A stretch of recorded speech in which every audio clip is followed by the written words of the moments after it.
ఏపీలో ఎమ్మెల్యేల తీరు, ఆడబిడ్డలపై లైంగిక వేధింపులు, ఇష్టారాజ్యంగా బూతు పురాణాలు. టీడీపీ అధినేత చంద్రబాబుకు సరికొత్త టెన్షన్ పట్టుకుందా అంటే ఎంత చెప్పినా, ఎన్నిసార్లు చెప్పినా కూడా ఎమ్మెల్యేలు అసలు ఏమాత్రం వినడం లేదు, మారడం లేదు కూడా. ప్రజలను పట్టి పీడిస్తూనే ఉన్నారు, నిత్యం వివాదాల్లో తల దూరుస్తూనే ఉన్నారు. పదవుల్లో ఉన్నారు, బీ కేర్ఫుల్ బ్రదర్స్ అంటూ కూడా బాబు గారు వార్నింగ్స్ ఇస్తున్న మార్పు మాత్రం రావడం లేదు. పైసామే పరమాత్మ అంటున్నారు తమ్ముళ్ళు. అసలు సైకిల్ ఎమ్మెల్యేలకు ఏమైంది? లక్ష్మణ్ రేఖ దాటితే చర్యలు తప్పవా? ఎంత చెప్పినా కొంతమంది ఎమ్మెల్యేలు ఎందుకు మార్పు రావడం లేదు? ముఖ్యమంత్రి మాటలు సైతం చెవికి ఎక్కడం లేదా? ఎమ్మెల్యేలు చేయాల్సిందంతా చేసేస్తున్నారా? అసలు ఎన్టీఆర్ భవన్లో ఎలాంటి టాక్ నడుస్తోంది? ఈ విషయానికి సంబంధించి మనం ఇవాళ చర్చ చేద్దాం. దీంతో అంటే ఈ చర్చలో మనతో పాల్గొనడానికి ప్రస్తుతానికి బోట్ల రామారావు గారు, వైసీపీ అధినేత, అలాగే ఉప్పల లక్ష్మణ్ గారు అనలిస్ట్ మనతో పాటు ఉన్నారు. వారిద్దరితో మాట్లాడతాం. మరి కాసేపట్లో ఏపీ ఆర్యవైశ్య కార్పొరేషన్ చైర్మన్ కూడా మనతో పాటు జాయిన్ అవుతారు. ఈలోపు వీరితో మాట్లాడదాం. సార్, గుడ్ ఈవినింగ్ ఇద్దరికీ కూడా. అండ్ సార్, ముందుగా రామారావు గారు ఏం చెప్తారు? అంటే ఎమ్మెల్యే కూన రవికుమార్ గారి దగ్గర నుంచి మొదలు పెడితే కనుక నిన్నటికి నిన్న జూనియర్ ఎన్టీఆర్ మీద బూతు పురాణం, Anantapuram urban MLA Daggubati Prasad audio leak అవడం దగ్గర నుంచి ఇవన్నీ కూడా ఓవరాల్గా చూస్తే కనుక మహిళలకి సముచిత స్థానం కల్పిస్తాం, మహిళల్ని గౌరవించాలి, మహిళలకు అన్యాయం జరగనివ్వం అని చెబుతూ వచ్చినటువంటి తెలుగుదేశం పార్టీకి కావచ్చు, అఫ్కోర్స్ ఇప్పుడు కూటమి ప్రభుత్వానికి ఏం జరుగుతోంది? ఎందుకని ఎమ్మెల్యేల తీరు మారడం లేదు? ఏమనిపిస్తోంది రామారావు గారు? మనం చూసామండి, ఈ యొక్క చంద్రబాబు నాయుడు గారి నాయకత్వంలో ఈ కూటమి ప్రభుత్వంలో ఎమ్మెల్యేలు, మంత్రుల యొక్క పనితీరు చూసాం. ఈ మధ్యనే రకరకాల సర్వేల్లో కూడా ఇలా గ్రాఫ్ బాగా పడిపోయిందని చెప్పి 70 నియోజకవర్గాల్లో, 6 నెలల క్రితమేనండి రిపోర్టు, 70 నియోజకవర్గాల్లో వాళ్ళ యొక్క అఘాయిత్యాలు కానీ, వాళ్ళ యొక్క వసూళ్లు కానీ, అక్రమ వసూళ్లు, అక్రమ దందాలు, అట్లాగే వాళ్ళ మీద కాకుండా కేవలం వాళ్ళ యొక్క సంపాదన మీద దృష్టి పెట్టారనేటువంటి అంశం మీద మనం చూసాం. ఈ పరిస్థితులన్నీ కూడా బేరీజ్ వేసుకుంటుంటే కూటమి ప్రభుత్వంలో ఈ ఎమ్మెల్యేల యొక్క ఓపెన్ గా వాళ్ళు కౌంటర్స్ తెరిచి ఆ డబ్బులే సంపాదన మార్గంగా చూస్తున్నటువంటి అంశము ఇది చంద్రబాబు నాయుడు గారికి కూడా తెలుసండి. తెలిసినా కూడా పైకి కొంత ఘాటుగా మాట్లాడుతున్నా కూడా ఇంటర్నల్ గా కూడా వాళ్ళు మళ్ళా వాళ్ళు ఏదో ఖర్చు పెట్టున్నారు కదా అనే దాని మీద కొంత ఉదాసీనత వ్యక్తపరుస్తున్నారు అనేది మనకు అర్థమవుతుందండి.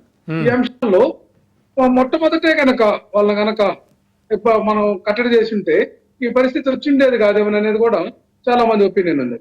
ఈ పరిస్థితుల్లో ఈ రోజు 3 ఎమ్మెల్యేల మీద చంద్రబాబు నాయుడు గారు మాట్లాడారు. ఇంతకుముందు కూడా మాట్లాడారండి. ఎక్కడ ఏ నియోజకవర్గంలో పట్టినా పీడిఎస్ రైస్ కానించి మొత్తం కూడా గ్రావెల్ మాఫియా కానించి మొత్తం వాళ్ళు అవినీతికి, అక్రమాలకి పాల్పడతా ఉన్నారు. రెవెన్యూలో కూడా కన్వర్షన్ ఏదైనా ఒక భూమిని అగ్రికల్చర్ నుంచి కమర్షియల్ గా మార్చుకోవాలంటే ఎమ్మెల్యే అనుమతి లేదు, ఎంఆర్ఓలు తీసుకుంటున్నటువంటి పరిస్థితి లేదు. అంత దరిద్రంగా, దయనీయంగా పాలనా వ్యవస్థ తయారైంది. మరి ఈ ఎమ్మెల్యే యొక్క అంశం ఇట్లా ఉంచితే చంద్రబాబు నాయుడు గారే 95 తర్వాత ఒక విషయం తీసుకొచ్చాడండి. గెలిచిన ఎమ్మెల్యేలు కాకుండా నియోజకవర్గాల్లో ఇన్ఛార్జీల పాలన, అధికార పార్టీ ఎవరు ఉంటే వాళ్ళని అక్కడ ఇన్ఛార్జీలు పెట్టి ఎమ్మెల్యేల కంటే కూడా వెళ్ళే అక్కడ పెత్తనం చేసేటటువంటి పరిస్థితి. ఎందుకంటే ప్రభుత్వం వాళ్ళ చేతిలో ఉంటుంది కాబట్టి గవర్నమెంట్ వాళ్ళు చేస్తున్నటువంటి అంశం కూడా మనం చూసామండి. ఈ పరిస్థితులన్నీ కూడా చంద్రబాబు నాయుడు గారి రాజకీయ విధానంలో నుంచి వచ్చినాయి అని చెప్పి మనకి క్లియర్ గా అర్థమవుతా ఉంది. దీనికి ఆయనే బాధ్యుడు. ఎమ్మెల్యేలు అప్రకటితంగా ఆ యొక్క నియోజకవర్గాలకు రాజులుగా చలామణి అవుతున్నారంటే ఇన్ఛార్జీల వ్యవస్థ కదండి కారణం.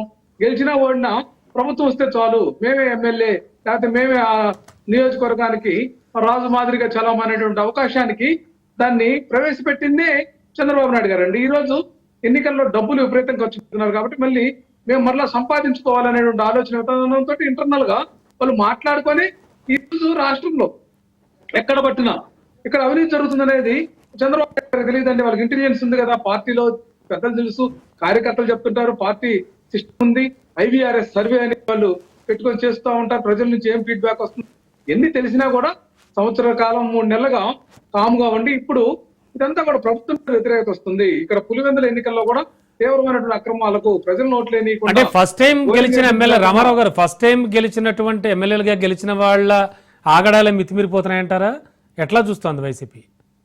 ఫస్ట్ టైం, సెకండ్ టైం లేదండి. ఒకటి, ఈ దఫా కాకతాళీయంగా అధికారంలోకి వచ్చాం మనం. వాస్తవంగా అయితే కూటమి 3 పార్టీలు కలిసి దానితోటి కొన్ని అంశాలు కలిసి రావడంతో గెలిచింది ప్రభుత్వం, మరలా వస్తారో తెలియదు, మరలా డీలిమిటేషన్ వస్తే మన నియోజకవర్గంలో ఎక్కడో తెలియదు. ఈ పరిస్థితుల్లో మనం అందిన కాడికి దండుకోవాలి. 3 తరాలకు 4 తరాలకు సంపాదించుకుంటే ఎమ్మెల్యే పదవి వ్యాపారంగా మారిందండి. గతంలో ఎమ్మెల్యే అంటే ఆయన సర్వీస్ చేసేటటువంటి ఆ యొక్క ప్రజాప్రతినిధిగా విధానం ఉండేది. ఈ రోజు ఎమ్మెల్యే పదవిని వ్యాపారాత్మకంగా చేస్తారు కదా. మైన్స్, వైన్ షాపులు కాడి నుంచి కూడా మొత్తం కూడా ఎమ్మెల్యే గారి కంట్రోల్లోనే జరుగుతున్నాయి కదండి. కమిషన్లు వసూలు చేసుకోవడం. ఇక్కడ ఎమ్మెల్యే పదవి అంటే ఆయన ఆఫీసులో కూర్చొని ఆ కలెక్షన్ ఎంత వచ్చిందో చూసుకునేటువంటి పరిస్థితి ఈ రోజు దాపురించింది. ఇది ప్రజాస్వామ్యానికి పట్టిన దరిద్రంగా మనం అభివర్ణించొచ్చండి. దీన్ని ఖచ్చితంగా ప్రభుత్వంలో ఉన్నటువంటి పెద్దలు, ఇప్పుడు ఉన్నటువంటి నడుస్తున్నటువంటి వ్యవస్థను కంట్రోల్ చేసినటువంటి బాధ్యత ఉంది. కానీ ఆ ఒక్క ముగ్గురు వేయాలండి. ఇక్కడ 175 నియోజకవర్గాల్లో ఏదైతే కొన్ని 11 కూటమి ప్రభుత్వానికి సంబంధించినటువంటి కాకుండా 11 మాకు వైసీపీ ఉన్నా కూడా అక్కడ కూడా ఇన్ఛార్జీలు పెట్టారు. వీళ్ళు అందరూ చేస్తున్న పని వసూళ్లు చేయటము, అక్రమాలు చేయటము, లంచావతారము పొందారు తప్ప మరొకటి కాదండి. ఇక్కడ తీవ్రంగా వసూలు చేస్తున్నారు అనేది మనందరూ తెలిసినట్టు ఓపెన్ సీక్రెట్. ఇక్కడ ఏమి రహస్యం అసలు లేదండి. ఇక్కడ ఓపెన్ గా చేస్తున్నటువంటి విధానం. దానికి రేట్లు పెట్టి వసూలు చేసుకుని దండుకుంటున్నారు తప్ప ఈ ప్రభుత్వం మరీ దారుణం అయిపోయిందండి. చంద్రబాబు నాయుడు గారు వయసు మీరేనో ఏమో గానీ ఎమ్మెల్యేలు గానీ మంత్రులు గానీ లెక్క చేయట్లా.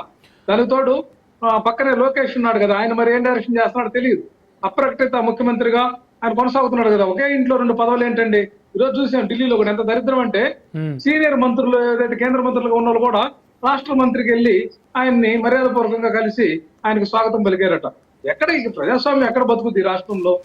ఈ విధానాలు ఏంటి చెప్పొచ్చు కదా చంద్రబాబు నాయుడు గారు, లోకేష్ బాబుకైనా. అయ్యా పెద్దలను గౌరవించు, నీ దగ్గర పిలిపించుకోవడం ఏంది? ఎంపీలు అంటే మీటింగ్ పెట్టుకోవచ్చు. కేంద్ర మంత్రులు వెళ్ళి ఆయనకు లోకేష్ బాబుకి మొత్తం కూడా చేసేటటువంటి విధానం అసలు ఇదేంటి పరిస్థితి? లోకేష్ వెళ్ళిందే మిగతా కేంద్ర మంత్రులు కలవడానికి వెళ్తాడండి. లక్ష్మణ్ గారితో మాట్లాడదాం. ఆయన కలవడానికి వెళ్తాడు.